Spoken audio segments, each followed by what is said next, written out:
Now let us write a paragraph using all the verbs. P form verbs am, is, are, B1 present tense la, was, were, B2 singular, singular, plural, plural. Helping verbs will, would, shall, should, can, could వీటిని వాటి ఎట్లా ఉపయోగము దాని ఏ సందర్భంలో దేనికి ఎట్లా ఉపయోగించాలో మీకు ఆల్రెడీ చెప్పిన. వీళ్ళంటే గల, షెల్ అంటే గల, కుడి అంటే గల అని, కెన్ అన్న గల అని, మే అనేది సందిగ్ధం కోసము, తర్వాత వారి అనుమతి కోసము, కోర్టు విషయంలో అయితే ఆర్డర్ అని, ఇవన్నీ మళ్ళీ ఒకసారి మీరు మంచిగా ఎప్పటికప్పుడు చూసుకోవాలి. హ్యావ్, హ్యాస్, హ్యాడ్ అని ఫైనైట్ వర్బ్ ఇవి. డిక్లరేటివ్ సెంటెన్స్ అయితే కలిగి ఉండని అర్థము. వర్క్ మోటివ్ సెంటెన్స్ అయితే పని పూర్తిగా వాడేది. ఎట్లా వాడినామో ఇంట్లో మెయిన్ వర్బ్స్గా. మెయిన్ వర్బ్స్ 6 రకాలుగా నేను డివైడ్ చేసిన. Week verbs, strong verbs. Strong verbs ఏమాత్రం రూప్ మారకుండా ఈడి కలిపితే పాస్ట్ టెన్స్ అయ్యేటివి, పార్టిసిపుల్ అయ్యేటివి. మిగిలిన వీక్ వర్బ్స్నే 6 రకాలుగా డివైడ్ చేసి చూపించిన. అందులో పర్ఫామ్ బుక్లెట్ మేము తయారు చేసిన ప్రత్యేకంగా. అందులోనే రాసేటట్టు those who are need of they can dial master overseas consultancy consult చేసి తెప్పించుకోవచ్చు నోట్స్ అని చెప్తున్నాను. ఇక్కడ హ్యావ్, హ్యాస్, హ్యాడ్ అనేది ఎట్లా వాడడానికి చూడండి. ఇక్కడ I have to become a teacher. నేను ఒక ఉపాధ్యాయుని కావాల్సి వచ్చింది. అంటే నాకు ఉపాధ్యాయుని కావాలని లేకుండే. ఏం కావాలంటే I wanted to become an executive officer.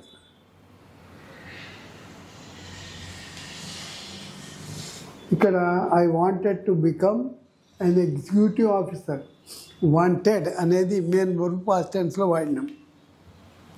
To become, to తోటి బికమ్ అంటే అవ్వడము. Become, became, become. I wanted to become an executive officer. ఒక కార్యనిర్వహణ అధికారిగా ఉద్యోగం చేయాలని నేను అనుకునేది. కానీ మరి I did sericulture demonstrator training in government after inter in 1966. అందుకోసం ఐ డిడ్ అంటే ఇక్కడ మెయిన్ వర్బ్గా వాడినది. డూ, డిడ్ అనేది కూడా హెల్పింగ్ వర్బ్గా వాడచ్చు, మెయిన్గా వర్బ్ వాడచ్చు అని. ఐ డిడ్ సెరికల్చర్ డిపార్ట్మెంట్, పట్టు పరిశ్రమలో నేను 6 నెలలు ట్రైనింగ్ చేసిన. I did sericulture demonstrator training in government after inter 1966 for 6 months course.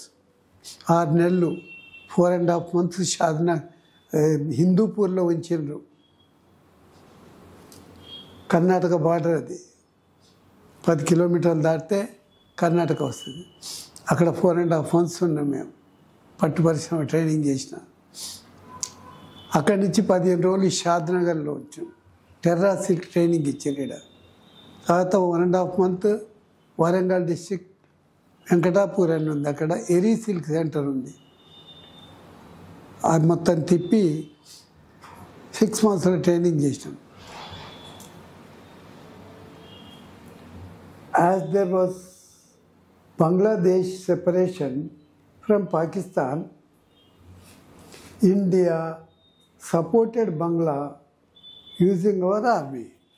అప్పుడే బంగ్లాదేశ్కు ఇంగ్లాండ్కు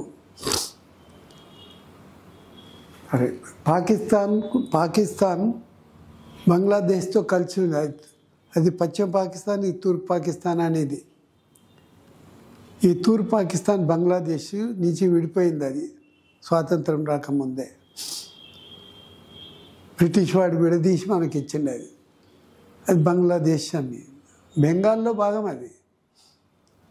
విడిపోయి వాళ్ళు మేము వేరే ఉంటాము అని. దానికోసము then as there was Bangladesh separation from Pakistan, Bangladesh Pakistan నుంచి విడిపోయే సందర్భంలో ఇండియా సపోర్టెడ్ బంగ్లా యూజింగ్ అవర్ ఆర్మీ. అప్పుడు ప్రధానమంత్రి ఇందిరాగాంధీ ఆమె ఆర్మీని ఉపయోగించి బంగ్లాదేశ్కి సపోర్ట్ చేసింది. ఇందులో మేము నష్టపోయినాం. In 1966 our post were cancelled. మా ఫండ్ మొత్తము ఆర్మీకి ఉపయోగించారు. డ్యూ టు రిట్రిచ్మెంట్ అంటారు. రిట్రిచ్మెంట్ అంటే కొత్త ఉద్యోగాలను తగ్గించేశారు. ఇయ్యలే, రద్దయిపోయిన ఉద్యోగాలన్నీ. So I had to join in teacher training. ఇంకా అప్పుడు ఈజీగా నాకు ఎట్లయినా ఉద్యోగం కావాలన్నమాట ఆ పరిస్థితిలో. అందుకోసం టీచర్ ట్రైనింగ్లో నాకు without any entrance I got seat. I got 48% higher second class marks ఉన్నాయని నాకు టీచర్ ట్రైనింగ్లో సీట్ వచ్చింది. ఇన్ 1969 to 71 బ్యాచ్ ఇది. అది 18 months కోర్స్. ఇది 1.5 year course. I had suffered a lot. 2 years నడమ గ్యాప్ ఏర్పడ్డది. చాలా బాధపడాల్సి వచ్చింది 2 years. I worked in a company as outfitter. ఏదో బతుకు తెరువు కోసం 2 సంవత్సరాలు పనిచేసి ఇది లాభం లేదని అది తెచ్చిపెట్టి teacher training. So now I have to become, ఇక్కడ హ్యావ్ అన్నా, I have to become a teacher. అంటే నాకు ఉపాధ్యాయుని కావాల్సి వచ్చింది. ఇష్టం లేకున్నా కానీ ఇక ఉద్యోగం కావాలిగా తప్పనిసరిగా. అందుకోసం సరే అయినాం. So I had to study higher education. మరి ఉన్న డిపార్ట్మెంట్లో ఉన్న స్థాయికి ఎదగాలంటే చదువుకోవాలి. ఇక్కడ హ్యాడ్ వాడిన ఐ హ్యాడ్ టు స్టడీ. నేను చదవలసి వచ్చింది. Higher education in service. 3 సంవత్సరాల వరకు వాళ్ళు పర్మిషన్ ఇవ్వలే. 3 సంవత్సరాలు అయినాక సర్వీస్లో నేను చదువుకోవటానికి పర్మిషన్ తీసుకొని చదువుకున్నాను. అయితే నేను ఉన్నత విద్య ఉద్యోగంలో ఉండి చదవలసి వచ్చింది. I was interested in English. ఇక్కడ వాజ్ వాడిని చూడండి. ఐ వాజ్ ఇంట్రెస్టెడ్ అనేది పాస్ట్ టెన్స్. నాకు ఇంగ్లీష్ మీద చాలా ఆసక్తి ఉండే. నాకు ఆంగ్ల భాష నేర్చుకోవడం ఇష్టం ఉండే. I did BA English literature externally. మార్కెట్లో మంచి పుస్తకాలు లభించేవి. బెంగాల్ రచయిత, చాలా చక్కటి పుస్తకాలు, టెక్స్ట్ కమ్ గైడ్స్ ఉండే. డాక్టర్ రఘుకుల్ తిలక్ అనే ఒక ప్రొఫెసరు ప్రతి పుస్తకానికి ఆయన చాలా సెల్ఫ్ మీనింగ్స్ ఇచ్చిండు. అనోటేషన్స్, క్వశ్చన్ ఆన్సర్స్, సమ్మరీస్ అన్నీ ఎట్లా రాయాలని తన బుక్. ఆ బుక్ను కొనుక్కొచ్చుకొని I did BA English literature externally. External అంటే ఇక కాలేజీకి పోకుండా పుస్తకాలు తీసుకొచ్చి చదువుకొని డైరెక్ట్ ఎగ్జామ్ పోయేదన్నమాట. నేను BA ఆంగ్ల సాహిత్యం బాహ్యంగా చదువుతాను. Later I did MA English. అదే మాత్రమే MA ఇంగ్లీష్ కూడా నేను పుస్తకాలు తెచ్చుకొని తెలుగు పండిట్ కోర్స్ ఎట్లుంటుందో BA English literature course, English Pandit course. మళ్ళీ MA ఇంగ్లీష్ అంటే ఇంగ్లీష్ ఉపన్యాసకుని లెక్చరర్ కోర్స్ కావడానికి. I did MA English, B.Ed, BEd bachelor of education English methods తోటి చేశాను. MEd మాస్టర్ ఆఫ్ ఎడ్యుకేషన్ కూడా చేశాను 2 కూడా. ఆ తర్వాత MA ఇంగ్లీష్ ఆంగ్ల సాహిత్యం, BEd, MEd చదువుతుంది వొకేషనల్లీ. ఈ BEd, MEd మాత్రము వేసవి సెలవులల్లా, వొకేషన్ అంటే సెలవులలో 45 రోజులు యూనివర్సిటీ క్లాసెస్ కండక్ట్ చేసి ఇచ్చాను అన్నమాట. త్రూ ఈవినింగ్ కాలేజ్ ఇదంతా అయిపోయాక ఈవినింగ్ కాలేజీలో పర్మిషన్ తీసుకొని ఐ డిడ్ LLB 2. చూడండి, చదువుకోవాలనేటువంటి ఇష్టం ఉంటే ఏది కష్టం అనిపించలే నాకు. ట్యూషన్ చెప్పేది, ఆ పైసలతో వచ్చి బుక్స్ కొనుక్కునేది, చదువుకునేది, ఫీజులు కట్టేది. ఇష్టం ఉంటే కష్టం అనిపించదు. ఆసక్తి ఉంటే ఏ శక్తి ఆపదు. నాకు ఉద్యోగం ఆపలేదు, కుటుంబం ఆపలేదు. పట్టుదల కావాలి. పట్టుదల ఉండడం వల్ల సాధించగలను నేను. పట్టుదల ఉంటే సాధించలేనిది ఏది లేదు. ఎవరైనా సరే, మీరు కూడా వినే క్లాసెస్ విన్నట్టు వాళ్ళందరూ కూడా ఈ 3 ఫస్ట్ ఇష్టం ఉండాలి ఎదగాలని. కష్టం ఉంటుంది. You can become an advocate, you can become a lecturer, you can become a government servant, a government MRO, MDO, RDO, ఏ పోస్ట్కైనా అని మీరు ఎదగొచ్చు చదువుకొని. నౌ ఐఎమ్ గివింగ్ ఇవన్నీ ఎట్లయినాయి? Through evening college I did LLB 2. నేను ప్రాక్టీస్ చేయలే, ఎందుకంటే నాకు ఆ ప్రొఫెషన్ మీద ఇష్టం లేదు. అన్ని అబద్ధాలు ఆడాలి, ఆడిపియాలి, ఇదంతా ఎంద్రబాయస్. అది చూసిన ఒక అడ్వకేట్ నేర్పిస్తున్నాడు వచ్చిన క్లయింట్కు ఇట్లా అబద్ధాలు చెప్పాలని. ఇది ఎక్కడికి అతనే అన్నీ అన్న అంటే అట్లయితేనే కేసు గెలుస్తుందని చూసిన నాకు ఇష్టం అనిపించలే. So I stop it. I didn't practice. నా సాయంకాలం కళాశాలలో న్యాయశాస్త్రం చదివిన తర్వాత నేను ప్రాక్టీస్ చేయలే. Now I'm giving spoken English class. కనీసం నా మూలంగా కొన్ని వేల మందికి ఆంగ్లము బేసిక్స్ కానీ చెప్పి నేను చక్కగా. There are 12 differences between English and Telugu. Telugu ఒక ఆసియాఖండ భాష. తెలుగు వాక్య నిర్మాణంకు ఇంగ్లీష్ వాక్య నిర్మాణంకు 12 తేడాలు ఉన్నాయి చెప్పిన. అది వింటేనే అసలు ఇక భయం పోతుంది. ఇక కాకపోతే దాన్ని మనం మనసు పెట్టి ప్రాక్టికల్గా కాన్సన్ట్రేషన్ చేస్తే సాధించలేనిది ఏది లేదు. ఇప్పుడు నేను ఆంగ్ల భాష మాట్లాడే పాఠాలు ఆన్లైన్లో కూడా బోధిస్తున్నాను. I did all the qualifications so you can your develop. నేను మొన్న ఇచ్చిన స్పెల్లింగ్ టెస్ట్లల్లా 3 FLATTERED ఫ్లాటర్డ్ అంటే పొగడను అని. FLATTERED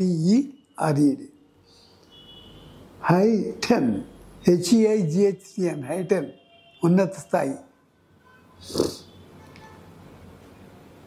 మెజర్ MEASSURE కొలత. మోరలైజ్ MORALIZE మోరల్ నీతి క్రమంగా అన్నట్టు. ప్రెజర్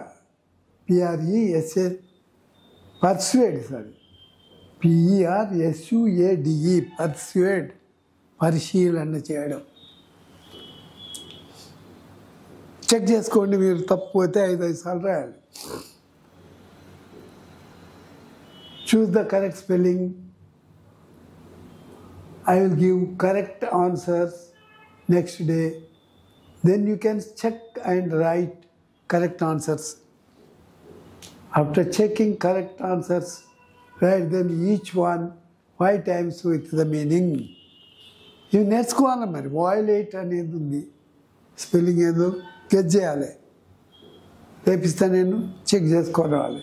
ఇది తప్పు పోతే 5 సార్లు రాయండి, రైట్ వస్తే పర్వాలేదు. Upset, structure, privatise,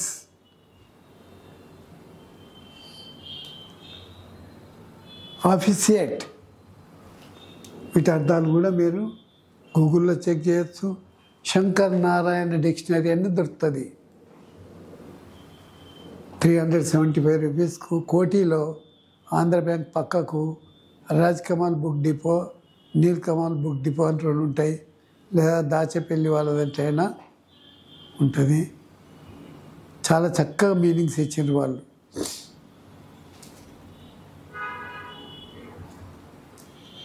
changing the verb forms into adjectives, adverbs, nouns.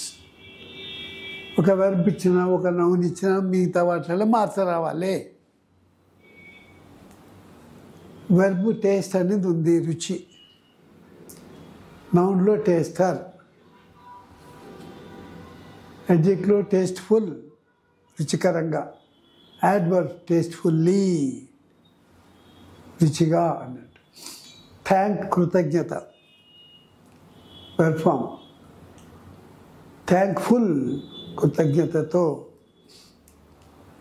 Thankfulness కృతజ్ఞత స్వభావం. Thankfully adverb. టైర్, టైర్ అలసిపోవడం, tired, TIRED. Tiredness, tirelessly. Touch, touched, touch, touchfully, touchingly. Trust, నమ్మకం.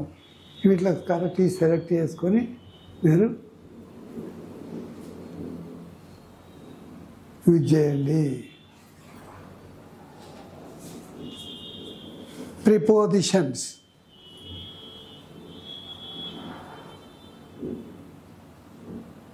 ఇది మొత్తం ఒక ఫ్రేజ్. ఇది ఫ్రేజల్ ప్రిపోజిషన్స్ అన్నమాట. ఇది arm of the law, the power of the police అన్న నానుడి అంటారు దీన్ని తెలుగులో.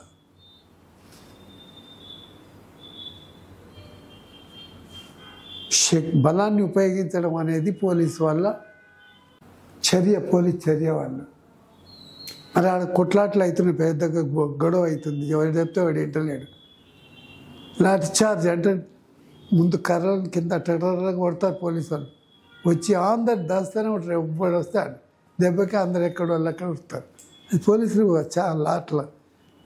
మరి దాన్ని arm of the law, the power of the police అంటారు.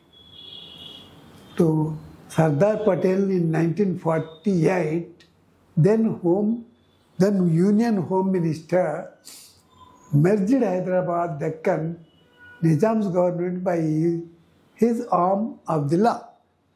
అప్పుడు స్వాతంత్రం వచ్చిన తర్వాత నైజాం, నేను వేరే అట్లనే ఉంటా, నేను పాకిస్తాన్తో సంబంధం పెట్టుకుంటా, మాకు స్వతంత్రం, మా రాష్ట్రం వేరే ఉండాలని అంటుంటే ఇది చెప్తే వింటట్లేదని సర్దార్ వల్లభాయ్ పటేల్ అప్పుడు హోమ్ మినిస్టర్ వచ్చేసి పోలీస్ యాక్షన్ తీసుకున్నాడు.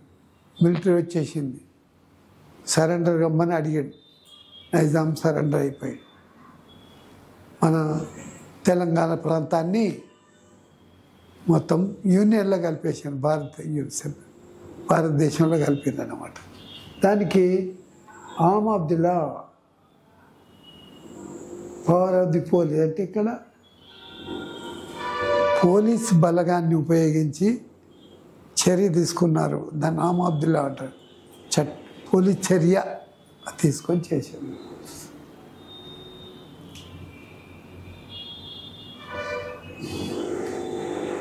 ఇక్కడ అదే అన్నమాట, Nizam's government by his arm of the law. Sardar Vallabhbhai Patel police ఫోర్స్ను, ఆర్మీ ఫోర్స్ను ఉపయోగించి మన దేశాన్ని, మనకు తెలంగాణ భారతీయ యూనియన్లో కలిపేసింది అనమాట. Add fuel to the fire అంటాడు. మన తెలుగులో అగ్నికి అజ్యం పోసినట్టు అంటాడు. మంటల్లో అగ్నిలో ఆజ్యం అంటే నెయ్యి పోస్తే ఇంకా మంటలు వేస్తుంది, ఇంకెక్కువ అవుతుంది. దాన్ని add fuel to the fire అంటారు.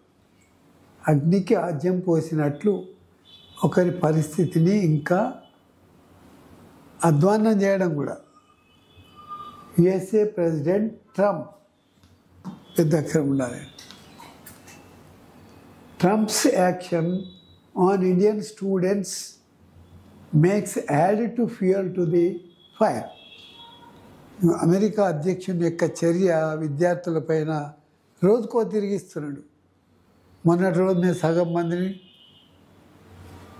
మాత్రమే ఉంచుకుంటాం, సగం మంది ఇయ్యాలనేమో అందరూ భారతీయులు రావచ్చు అమెరికాని.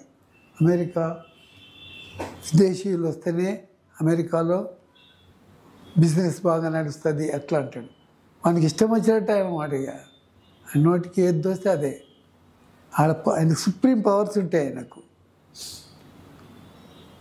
రోజుకో తిరిగా మాట్లాడి విద్యార్థులను అంత అయోమయ పరిస్థితికి తీసుకొచ్చేస్తున్నాడు అనమాట. చాలామంది ఏం చేస్తారు, జర్మనీకి పోతారు, ఆస్ట్రేలియాకి పోతారు. లాభం లేదు, ఈడ ఊరికే గాబర పెట్టేస్తాడు. మరి వేరే విదేశాలకు పోవడం వలన వంద వ్యాపారం దెబ్బతింటుందని మళ్ళీ రావచ్చు మీరు అని అంటాడు అన్నమాట. అమెరికా అధ్యక్షుడు ట్రంప్ భారతీయ విద్యార్థులపై తీసుకునే చర్యలు అగ్నికి ఆజ్యం పోసినట్లుంది అంటాడు. కొద్దిగా అక్కడనే విద్యార్థులు పోయి ఒక్కొక్కడు ఒక్క రూమ్ తీసుకొని అందులో 5-6 విద్యార్థులు ఒకటే రూమ్లో ఉండి వంట చేసుకొని చదివి చాలా ఇబ్బందులు పడుతున్నారు. ఆ ఇబ్బందులు కాక వీడు ఇంకా పని చేయొద్దు, చదువుకొని వెళ్ళిపోవాలి, 2 years కాగానే వెళ్ళిపోవాలి అని ఒకసారి ఏమో పార్ట్ టైం చేసుకోవచ్చు అని ఆయన తోచింది మాట్లాడి ఆగమాగం పట్టిస్తున్నారు.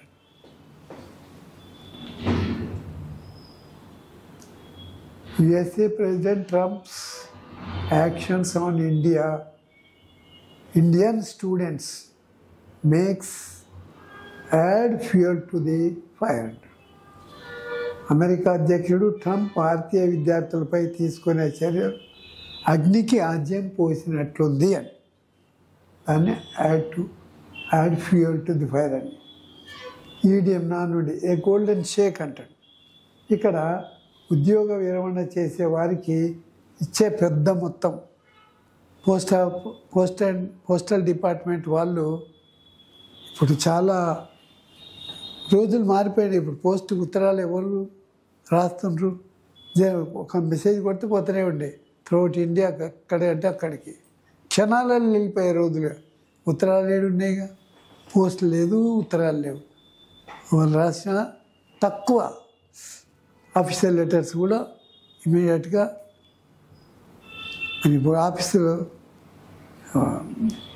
మెసేజ్ పెట్టుకుంటున్నారు. లెటర్ ఆఫీసర్లో కూడా ఇమీడియట్గా లెటర్స్ కూడా వాట్సాప్లో పంపుకుంటున్నారు. తర్వాత ఇప్పుడు పోస్ట్ ఆఫీస్ వాళ్ళు అందులోనే అమౌంట్ తీసుకుంటే they made post office as a bank. చాలా బాధ్యతలు చెప్తారు ఇప్పుడు వాళ్ళకు. కొంతమందిని తీసేయవలసి వచ్చింది. అప్పుడు వాళ్ళు ఏం చేశారు, పెద్ద మొత్తంలో డబ్బు ఇచ్చి తీసేసారు. దాన్నే గోల్డెన్ షేక్ అంటారు. ఆయనకు ఇంకా 10 ఏళ్ళు సర్వీస్ ఉన్నదని కూడా తీసేశారు. మేము వెళ్ళిపోతే ఎట్లా అంటే మీకు 1 లక్ష రూపాయలు ఇస్తాం, 60 లక్షల రూపాయలు ఇచ్చి పంపించేసారు వాళ్ళని.